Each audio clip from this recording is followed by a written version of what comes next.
अच्छा दोस्तों, क्या आपने कभी सुना है किसी को जमीन में दफनाने की बजाय पेड़ के अंदर दफना दिया गया हो, या फिर किसी टॉयलेट के अंदर कीमती खजाना मिला हो? अगर दोस्तों आपने ऐसा कुछ नहीं सुना तो तैयार हो जाइए, क्योंकि आज की इस वीडियो में मैं यानी आपका होस्ट और दोस्त सैम आपके फेवरेट चैनल में आपको कुछ ऐसी चौंकाने वाली डिस्कवरीज के बारे में बताने वाला हूँ, जिनके बारे में सुनकर आप पक्का ये कहने पर मजबूर हो जाएंगे कि ओ माय गॉड, ये कैसे हो सकता है। लेकिन हाँ दोस्तों, अगर आपको वीडियो पसंद आए तो उसे लाइक करने में पीछे मत हटना, ताकि हम फ्यूचर में आपके लिए ऐसी ही इंटरेस्टिंग वीडियोस लाते रहें। The tree corpus. दोस्तों, चाहे आप दुनिया के किसी भी कोने में चले जाइए या फिर आप किसी भी धर्म के इंसान से क्यों ना पूछ लीजिए, सभी आपको एक ही जवाब देंगे, मृत्यु के बाद शरीर को या तो जला दिया जाता है या दफना दिया जाता है। लेकिन अब जो हम आपको बताने वाले हैं उसके बारे में सुनकर कोई भी दंग रह सकता है, क्योंकि दोस्तों आज से करीब 2200 साल पहले एक महिला की मृत्यु हुई, जिसका शरीर कहीं और नहीं बल्कि एक पेड़ के अंदर मिला। जी हाँ दोस्तों, आज से 2200 साल पहले मरी महिला का शरीर 2017 में एक पेड़ के अंदर मिला, जिसके साथ ही उसने कई सारे कीमती गहने भी पहन रखे थे, जिसे देखने से ऐसा लग रहा था कि महिला काफी ज्यादा धनी थी। उसके साथ ही दोस्तों, जब महिला के कंकाल की फोरेंसिक जांच की गई तो ये पता चला कि उसकी मौत बहुत ज्यादा मीठा खाने की वजह से हुई। अब ऐसे में सवाल उठता है कि आज से करीब 2200 साल पहले कोई महिला मीठा खाने से मर गई और उसे पेड़ के अंदर दफना दिया गया। ये किसी अजूबे से कम नहीं है, क्योंकि ये दोनों ही बातें चौंकाने वाली है, जिसका अभी तक वैज्ञानिकों को कुछ पता नहीं चला। बाकी आपको पुराने जमाने के लोगों का इस तरह महिलाओं को पेड़ में दफनाने का आइडिया कैसा लगा, हमें बताना कमेंट में। The antique toilet. दोस्तों, वैसे तो इस दुनिया में अगर कोई चीज छुपानी हो तो लोग तरह तरह की जगह का इस्तेमाल करते हैं, लेकिन बड़े से बड़ा चोर भी किसी चीज को टॉयलेट के अंदर छुपाना पसंद नहीं करेगा। लेकिन दोस्तों, इस यूनिक डिस्कवरी ने हमारी सोच को करारा थप्पड़ मारा, क्योंकि जब घर में टॉयलेट के पाइप में दिक्कत आई तो उस घर के मालिक और उसके बेटे ने टॉयलेट के पाइप को ठीक करने के लिए उसके अंदर जाते गड्ढे में जाकर उसे सही करना शुरू कर दिया। लेकिन उसके बाद उन्होंने जो देखा उसे देखकर वो पूरी तरह दंग रह गए, क्योंकि जब वो पाइप ठीक कर रहे थे तो पाइप की लीकेज का फ्लो उस गड्ढे के अंदर जा रहा था। देखने के लिए जब वो लोग उसके अंदर गए तो उन्होंने देखा वहां बहुत ही पुरानी और यूनिक चीजें रखी हुई है, जो हजारों साल पुरानी है। दोस्तों, वो आर्कियोलॉजिकल डिस्कवरीज इतनी ज्यादा तादाद में थी कि घर का मालिक और उसका बेटा उसे देखकर तुरंत मुस्कुराने लगे, और फिर इन्होंने गवर्नमेंट को इन्फॉर्म किया, जिसके बाद ही इनके घर में ठीक तरह से आर्कियोलॉजिस्ट ने जांच की और ये पाया कि इनके घर के टॉयलेट के गड्ढे में मौजूद वो चीजें हैं जो बहुत ही ज्यादा पुरानी और कीमती है। जिसके बाद गवर्नमेंट ने इस खजाने का ज्यादातर हिस्सा अपने पास रखा, लेकिन उसमें से कुछ हिस्सा इन बाप बेटों को दे दिया, और वो कुछ हिस्सा इतना ज्यादा था कि जिससे वो खुद का म्यूजियम खोल सकते थे। Prison coins. दोस्तों, वैसे तो सबको लगता है कि जेलों में कैदियों के अलावा कुछ नहीं पाया जाता, लेकिन स्पेन में मौजूद एक जेल ने सभी को चौंका कर रख दिया, क्योंकि दोस्तों जेल में खुदाई के समय वहां काम करने वाले लोगों को कुछ ऐसा मिला जिसे देखकर वहां मौजूद हर इंसान हक्का बक्का रह गया। क्योंकि जेल में खुदाई करने पर उन्हें सोने के सिक्के मिले, और हर सोने के सिक्के में मिडिल ईस्टर्न लैंग्वेज लिखी हुई थी, जिसका अभी तक किसी को पता नहीं चला ये लैंग्वेज आखिर क्या कहना चाहती है। लेकिन दोस्तों, जब इन सिक्कों की जांच हुई तो पाया गया ये सभी सिक्के असली सोने के हैं। अब दोस्तों, जेल के नीचे असली सोने के सिक्के मिले, जिनकी संख्या एक नहीं बल्कि 7000 हो, और इसका हाल ही में पता नहीं लगाया जा सकता कि इसे वहां रखा किसने। लेकिन अब तो आप समझ ही गए होंगे कि जेल के अंदर सिर्फ कैदी नहीं, खजाना भी मिल सकता है, बस देर तो है उसे ढूंढने की, जैसे कि इस जेल में हुआ। क्यों दोस्तों, सही कहा ना मैंने। ए बरिड फेरारी।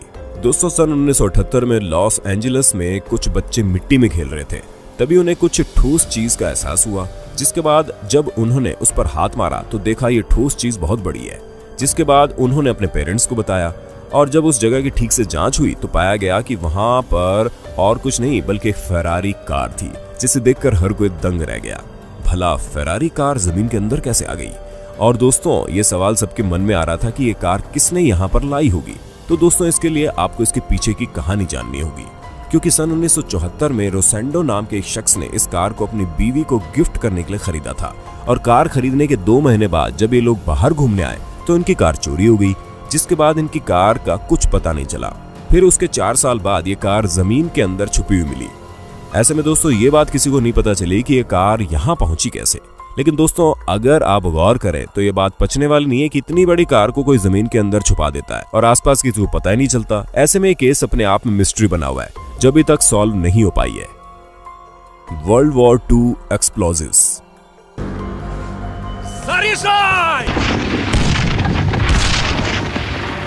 दोस्तों वैसे तो नदियों में नहाना खतरनाक होता है, लेकिन उसमें तरह तरह के पॉल्यूटेड बैग्स और उसके साथ ही कई तरह की खतरनाक चीजें मौजूद होती हैं जो हमें नुकसान पहुंचा देती हैं। लेकिन दोस्तों ग्रैंड नदी में 2 मछुआरों को जो मिला, उसे जानने के बाद शायद आप कभी नदी के पास भी ना जाएं, क्योंकि दोस्तों वहां कुछ और नहीं बल्कि वर्ल्ड वॉर 2 में इस्तेमाल किए जाने वाले विस्फोटक बम मिले। जी हाँ दोस्तों, ये वही बम है जो आपने कई फिल्मों में देखे होंगे, जिसमें लोग दांतों से बम के ऊपर लगी रिंग को निकालकर बम को एक्टिवेट कर देते हैं और उसके बाद उसे फेंक देते हैं। ठीक इसी प्रकार के बम वर्ल्ड वॉर 2 के दौरान इस्तेमाल हुए थे और वही बम इन 2 मछुआरों को नदी के अंदर मिले। लेकिन दोस्तों इससे ज्यादा चौंकाने वाली बात ये थी कि जितने भी बम मिले सबके सब इनएक्टिव थे, यानी अगर गलती से किसी से बम के ऊपर मौजूद रिंग निकल जाती तो बम कभी भी फट सकता था और इससे न जाने कितने लोगों की मौत हो जाती, इसका तो अंदाजा भी नहीं लगाया जा सकता। इसी वजह से जैसे ही इस चीज के बारे में गवर्नमेंट को पता चला तो उन्होंने पूरी नदी की इन्वेस्टिगेशन कराई और जब तक पूरी नदी की जांच नहीं हो गई किसी को भी नदी के पास नहीं जाने दिया गया।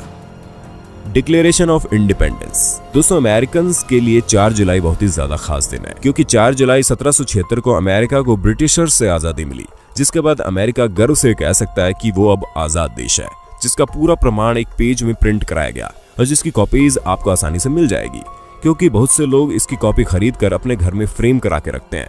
और ऐसे एक शख्स करना चाह रहा था जिसने अमेरिका की आजादी के प्रमाण की एक कॉपी खरीदी ताकि वो उसे फ्रेम करा कर रख सके। लेकिन दोस्तों जब वो उस पेपर को अपने घर ले गया तो उसने देखा उसमें लिखी चीजें बहुत पुरानी थी और वो बहुत ही ओरिजिनल तरीके से लिखी हुई दिखाई दे रही थी। मार्केट में मिलने वाली बाकी पुरानी कॉपीज के मुकाबले वो पेपर काफी अलग था। जिसके बाद उस शख्स ने उस पेपर की जांच कराई तो जांच करने के बाद पता चला कि वो पेपर डिक्लेरेशन ऑफ इंडिपेंडेंस का पहला पेपर है, जिससे सबसे पहले प्रिंट किया गया। ऐसे में दोस्तों जो पेपर उसने $4 का खरीदा था अब उसकी कीमत $1 मिलियन हो गई, क्योंकि ये पहला ऐसा पेपर था जो प्रिंट हुआ, जिसकी वजह से बहुत ही कीमती और अनोखा हो गया। दोस्तों ये सारी बात जानने के बाद उस आदमी की तो किस्मत ही पलट गई, एक झटके में वो मालामाल हो गया। 19th century बिज़ंटीन coins. दोस्तों 2019 में तुर्की के अंदर जब खोजकर्ताओं की पूरी टीम ने खोज की तो उन्हें बिज़ंटीन एरा के 68 गोल्ड कॉइन मिले। इसका मतलब ये सिक्के आज से 1500 साल पुराने थे। ऐसे में दोस्तों आप तो ये समझ सकते हैं कि जब 100 साल पुरानी 10 रुपए की चीज लाखों तक बिक जाती है तो ये सोने के सिक्के हैं, वो भी 1500 साल पुराने, तो ऐसे में इनकी कीमत का अंदाजा लगाना ही मुश्किल है। लेकिन अगर हम आपको मोटा मोटा बताएं तो एक सिक्का $1 मिलियन का तो होगा ही। तो दोस्तों एक बात और बहुत ज्यादा चौंकाने वाली थी, वो ये कि ये सभी सिक्के छोटे छोटे डिब्बों में बंद करके रखे गए, जिसे देखकर ऐसा लग रहा था कि इन्हें सेविंग करने के लिए गार्ड रखा गया है। जिससे ये बात साफ पता चलती है कि चाहे आज का समय हो या फिर हजारों साल पहले का, लोग हमेशा से ही पैसों को छुपा कर रखते थे ताकि वक्त आने पर इनका इस्तेमाल कर सके। वैसे दोस्तों आप ऐसा करते हैं या नहीं, कमेंट में बता दो। An Etruscan tomb. दोस्तों जैसा कि आप सभी जानते हैं कि किसान को अपनी जिंदगी में काफी मेहनत करनी पड़ती है, क्योंकि उन्हें जानवरों से लेकर खेतों तक सभी चीजों की देखभाल अकेले ही करनी पड़ती है। और तो और कुछ किसान तो इतना काम करते हैं कि वो एंशिएंट सिविलाइजेशन तक की चीजों को ढूंढ लेते हैं। जी हाँ दोस्तों, इटली के रहने वाले किसान और उनके पोते ने एशियंट सिविलाइजेशन यानी कि आज से 2500 साल पहले बने एक मकबरे को ढूंढ निकाला, जिसके अंदर बहुत ही यूनिक और कीमती चीजें मौजूद थी। दोस्तों उस मकबरे के अंदर आपको बहुत ही सुंदर कलाकृतियां बनी हुई दिख जाएंगी, जिसकी खूबसूरती बेहद ही मनमोहने वाली है। ऐसे में ये बात बहुत ही ज्यादा चौंकाने वाली थी कि इतने सालों पहले लोग इतनी बेहतरीन कलाकारी कैसे कर लेते थे, जो इस बात को भी साबित करती है कि हजारों साल पहले भी लोग हम जैसे बुद्धिमान और क्रिएटिव थे, या फिर ये कह लें कि हम में से भी ज्यादा क्रिएटिव थे। तभी तो वो बिना कहीं से सीखे इतनी बेहतरीन कलाकृतियां और अलग अलग तरह की चीजें बना लेते। ऐसे में दोस्तों इतनी कीमती चीज मिलने के बाद आप सोच रहे होंगे ना कि उस किसान ने क्या किया होगा। तो दोस्तों हम आपको बता दें, इटली में ऐसा रूल है कि अगर आपको कोई एंशिएंट चीज मिलती है तो वो चीज आपकी प्रॉपर्टी होगी, लेकिन आपको गवर्नमेंट को बताना जरूरी है। लेकिन इस किसान ने कुछ ज्यादा ही लालच दिखा दिया और गवर्नमेंट को इस बारे में बताया नहीं, जिस वजह से इसने किसी प्राइवेट आर्ट इंस्टीट्यूशन से इस मकबरे में मौजूद चीजों की जांच करवाई, जो कि बेबुनियाद थी, क्योंकि बिना गवर्नमेंट को पता चले कोई भी इन चीजों को खरीदेगा ही नहीं, भले ही ये चाहे कितने ही सस्ते में क्यों ना बेच दे। तो दोस्तों आज के लिए बस इतना ही। वक्त है आपसे अलविदा लेने का। आपको वीडियो कैसी लगी कमेंट में बताना, और ऐसे इंटरेस्टिंग वीडियो लगातार देखने के लिए हमारे चैनल को लाइक शेयर और सब्सक्राइब कर देना। धन्यवाद। प्रॉब्लम ये है कि हम सब जीनियस हैं। अरे निब्बा निब्बियो, एक एक बाइट आइसक्रीम खाने से प्यार जरूर बढ़ जाएगा, लेकिन प्यार करने के लिए बचोगे तब ना। फिल्टर लगा लगा के अपने फोटोज पे कैप्शन डालेंगे, strawberries Nutellas frozen yogurt helping me beat this corona stress. अरे असली कोरोना स्ट्रेस तो शुरू भी नहीं हुआ है, फेज 3 पहुंच गया ना एक बार, तो उसी फोन पे गूगल करके देख लो, चाइना और इटली की न्यूज देख लो, समझ में आ जाएगा कोरोना का स्ट्रेस होता क्या है। जब मोदी जी बोल रहे हैं, ट्रम्प भाई साहब बोल रहे हैं कि सोशल डिस्टेंसिंग कर लो, कुछ दिन दूर रह लो, तो सुन लो ना, इनको आता है। खुद पे और दूसरों पे भरोसा करो ना, प्लीज पार्टी मत करो ना, ट्रैवल मत करो ना, लोगों को मत मिलो ना, नेटफ्लिक्स अकेले करो ना, घर से काम करो ना, घर पे काम करो ना, घर के काम करो ना, अभी शादी मत करो ना, मम्मी पापा के साथ टाइम स्पेंड करो ना, मेडिटेट करो ना, वीडियो कॉल करो ना, हैंड वॉश करो ना, फेस टच मत करो ना, फेस मास्क यूज करो ना, GF BF को अभी मत मिलो ना, नमस्ते करो ना, सबसे दूर रहो ना, करो ना, स्टॉप करो ना।